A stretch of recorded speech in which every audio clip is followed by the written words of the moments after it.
ladies. I wanted to send you a quick video today just to talk about Clomid because a woman in our group asked me about Clomid, and I wanted to just give you a little tip about Clomid. If you are thinking about using Clomid, if your doctor's talking about using Clomid, the Clomid challenge, Clomid assisted IUI, what I want you to know is that Clomid dries up cervical mucus, cervical fluid. It is very drying, it's very heating to the body from a Chinese medicine perspective, and it dries up cervical fluid.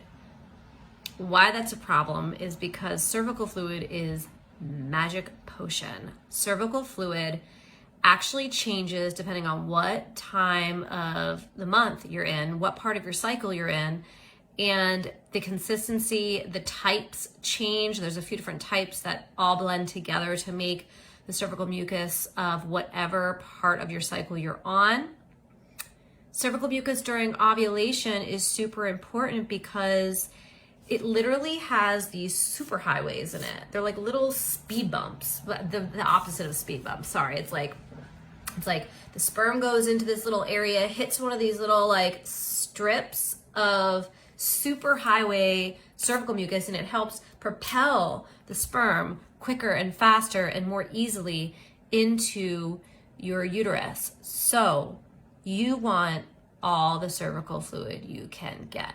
It always seemed like counterintuitive to me that, reproductive endocrinologists would have you do a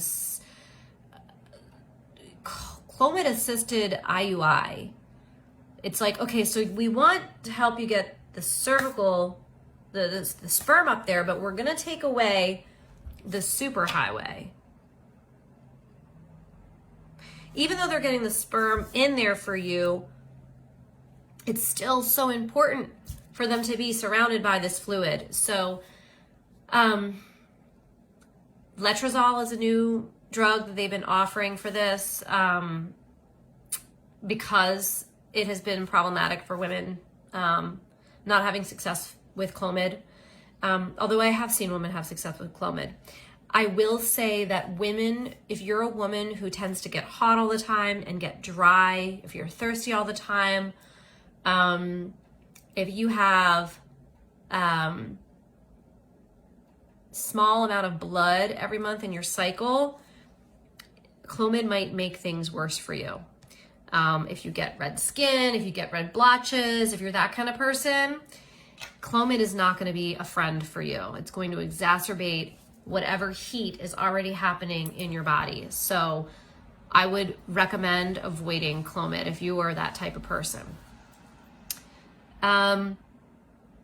It's not to say that if you get cold all the time, you should also think that Clomid is going to be okay, because that could indicate some kind of thyroid issue. And you definitely, if you have a thyroid issue, Clomid will not be the greatest thing for you either.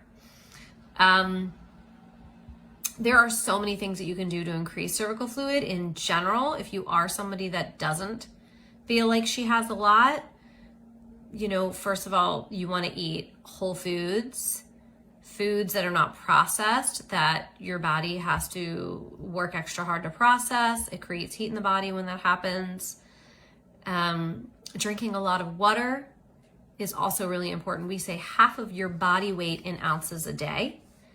And there are some other supplements that you can take to encourage cervical fluid that have been successful with my clients. And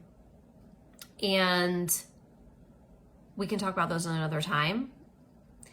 In the meantime, just wanted to educate you about Clomid versus Letrozole. Letrozole is less, it is not drying like Clomid is. So a lot of doctors opt for that. So you can ask about Letrozole instead of Clomid if you're worried about that. All right.